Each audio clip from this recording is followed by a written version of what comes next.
사랑하는 드림 친구들, 한 주간도 건강하게 잘 지냈나요? 오늘도 우리 함께 하나님께서 주시는 말씀을 나눠보겠습니다. 오늘은 그리스도인의 삶 네 번째 시간입니다. 우리가 오늘 함께 나눌 주제는 남을 향한 손가락입니다. 여러분이 손가락을 주로 뭐 하는데 많이 사용하시나요? 우리가 가장 많이 요새 손가락을 쓰는 것은 아무래도 스마트폰이겠죠. 스마트폰을 하거나 컴퓨터로 온라인 수업을 하는 때 많이 쓰고 또 피아노 연주를 하기도 하고 다양한 것에 우리 손가락을 사용하고 있습니다. 그런데 오늘의 문제 상황은요, 바로 남을 향해 있는 손가락입니다. 우리는 언제 남을 향해 손가락을 드나요? 무언가 그 사람의 잘못과 부족한 점을 지적하려고 할 때 이 손가락을 사용하게 됩니다. 이 손가락은 정말 미운 손가락입니다. 그쵸? 여러분이 지금까지 살면서 가장 듣기 기분 나빴던 말, 또 가장 마음에 상처가 되었던 말이 어떤 말들인지 한번 생각해 봤으면 좋겠습니다. 서로에게 상처를 주고 기분을 나쁘게 하는 말들을 여러 가지로 한번 목사님이 분류를 해보았거든요. 어떤 말들이 우리에게 가장 상처를 주고 기분 나쁘게 하나요?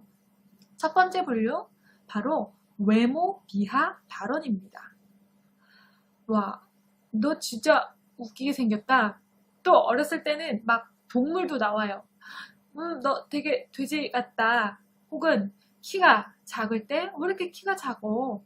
뭐 잡 먹고 있는 거야? 이렇게 서로의 외모를 두고 지적하는 외모 비하 발언, 우리가 들었을 때 매우 상처가 되고 기분이 나쁩니다. 두 번째, 어떤 말이 또 있을까요? 성격 비하 발언입니다. 야, 너 성격 진짜 특이해. 너 성격 좀 이상한 것 같아. 너 혼자밖에 모르는 것 같다.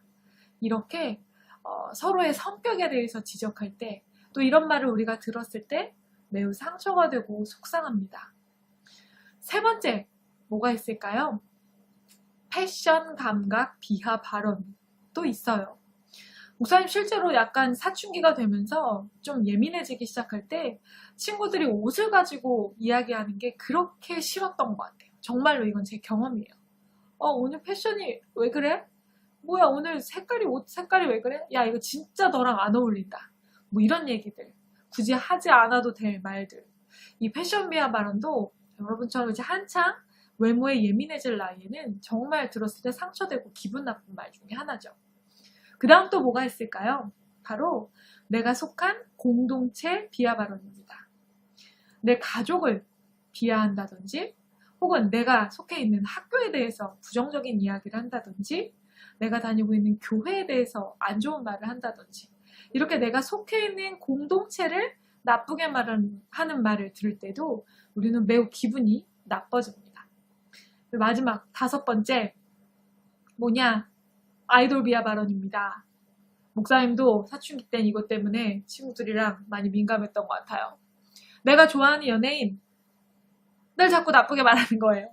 야, 걔가 뭐가 잘생겼냐? 걔보다 누가 훨씬 잘생겼지. 걔보다 누가 훨씬 노래 잘하지. 걔 뭐 춤도 못 추고 실력도 별로잖아. 이렇게 내가 좋아하는 연예인을 깎아서 말하면 그게 또 그렇게 기분이 나빴던 것 같습니다. 이 말들 다 어때요? 우리 들었을 때 기분 참 나쁩니다. 때로는 마음에 큰 상처로 남기도 합니다. 그런데 그거 아세요, 여러분? 우리는요, 이런 말을 듣기만 하는 게 아니라 실제로 우리가 살아가면서 누군가에게 이렇게 비판하는 말, 비난하는 말, 비하하는 말, 상처가 되는 말들을 우리도 하고 있다는 것을요. 그런데 오늘 말씀에서 예수님께서는 우리에게 이런 비판의 말을 절대 하지 말아라 라고 분명하게 가르쳐 주십니다. 마태복음 5장에서 7장까지는 산상수훈이라고 불리는 부분입니다. 예수님께서 산으로 예수님의 제자들을 데리고 올라가셔서 무리들을 앉혀놓으시고 하나님 나라의 복음 알려주신 내용이 5장에서 7장까지 담겨져 있기 때문이에요. 특별히 이 부분이 많이 중요한 것은요, 그리스도인들이 어떻게 살아야 하는지, 요즘 우리가 배우고 있는 그리스도인의 삶, 이 구체적인 실천편들이 이 5장에서 7장까지 아주 잘 나와 있기 때문입니다. 많은 내용들이 여기에 담겨져 있는데 그 중에서 오늘 우리가 함께 나누고 싶은 비판, 그리고 남을 정죄하는 것에 대한 문제도 예수님께서 말씀해 주십니다. 왜냐하면 당시 유대인들은 다른 사람의 외모, 즉 보이는 모습을 비판하고 잘못을 많이 지적하는 그런 죄를 짓고 있었기 때문입니다. 특별히 유대의 지도자인 바리새인들은요, 어떤 사람들이냐, 아주 엄격하게 율법을 하나도 어기지 않고 지키면서 살아가는 것을 굉장히 자랑스럽게 여기는 사람들이었습니다. 그러니 자연스럽게 나는 이렇게 율법을 잘 지키는 의롭고 멋진 사람인데 너네는 왜 율법을 안 지키니? 왜 니네는 율법대로 살지 않니? 하면서 다른 사람들을 죄인이라 여기고 그 사람들을 손가락질하고 비난하는데 아주 열성적이었던 그런 사람들이었습니다. 율법을 어기고 비판하면 바리새인들의 정죄와 손가락질을 결코 피할 수 없었던 시대였죠. 그래서 바리새인들은 결국 누구도 비난하고 비판합니까? 예수님까지도요. 안식일에 아픈 사람을 고쳐주었다고 예수님을 비판하고 손가락질합니다. 그때도 예수님이 호되게 꾸짖으시긴 했죠. 그런 분위기 속에서 예수님께서 오늘 산상수훈의 말씀을 통해서 비판하지 말아라 알려주십니다. 오늘 함께 나눌 말씀 마태복음 7장 1절에서 5절까지입니다. 함께 읽어볼게요. 비판을 받지 아니하려거든 비판하지 말라. 너희가 비판하는 그 비판으로 너희가 비판을 받을 것이요 너희가 헤아리는 그 헤아림으로 너희가 헤아림을 받을 것이니라. 어찌하여 형제의 눈 속에 있는 티는 보고 내 눈 속에 있는 들보는 깨닫지 못하느냐. 보라, 내 눈 속에 들보가 있는데 어찌하여 형제에게 말하기를 나로 네 눈 속에 있는 티를 빼게 하라 하겠느냐. 외식하는 자여 먼저 내 눈 속에서 들보를 빼어라. 그 후에야 밝히 보고 형제의 눈 속에서 티를 빼리라. 아멘. 예수님께서 왜 비판하지 말라고 말씀하시고 계신가요? 먼저 1절에서 우리가 살펴볼 수 있어요. 아무도 비판받고 싶어 하지 않기 때문입니다.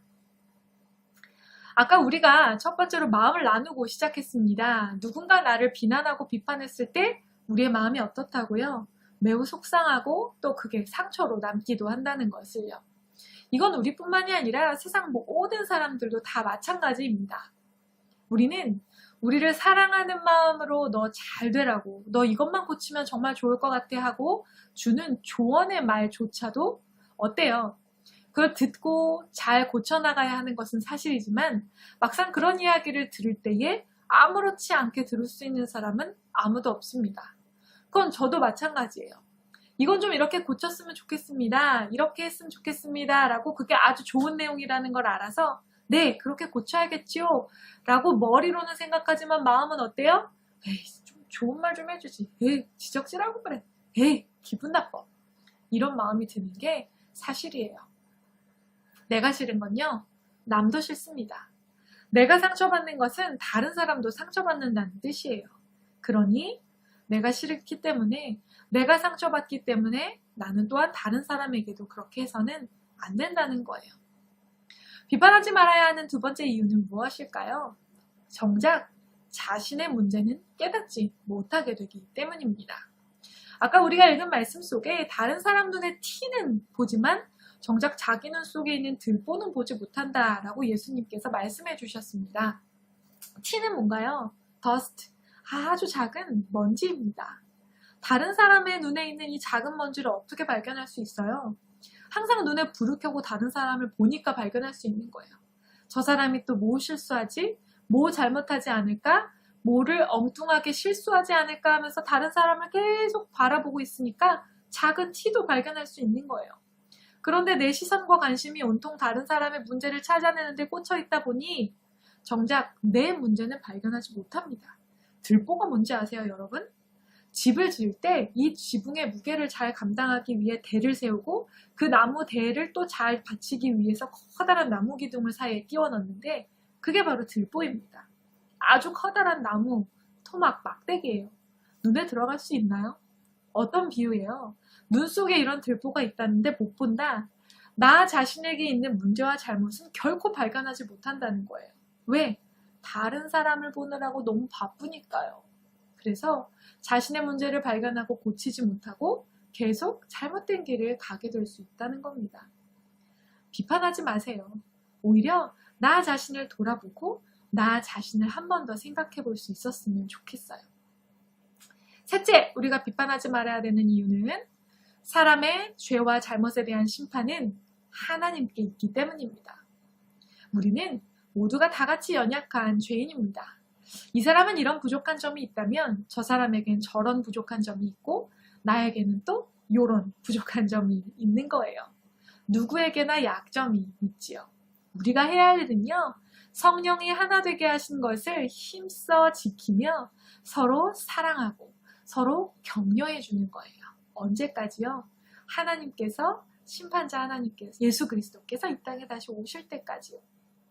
하지만 그런 사랑 안에서도 하나님의 뜻대로 살지 않고 결국 하나님을 떠나는 죄인들은요, 결국 심판자 예수님께서 심판해 주시고 판단하실 거예요. 우리가 비판하지 않아야 할 이유를 이제 충분히 알았나요? 그런데 우리가 착각하면 안 되는 것이 있습니다. 비판하지 말라고 다른 사람에게 아예 무관심해서는 안 됩니다. 사랑하는 친구가 하나님을 떠나 죄의 길로 가는데도 그냥 내버려 두어서는 안 된다는 거예요. 사랑의 마음으로 하나님의 말씀을 기준으로 서로에게 옳은 길을 알려줄 수 있어야 합니다. 그리고 그 친구를 위해, 그 사람의 문제를 위해 함께 기도해 줄 수 있어야 해요. 또한 잘못된 문화와 가치관에 대해서는 비판적으로 생각하고 또 저항할 수 있어야 합니다. 모두가 서로를 지적질한다고 해서 나도 그렇게 할 거야, 그런 잘못된 문화를 생각 없이 쫓아가는 것은 하나님이 기뻐하시지 않아요.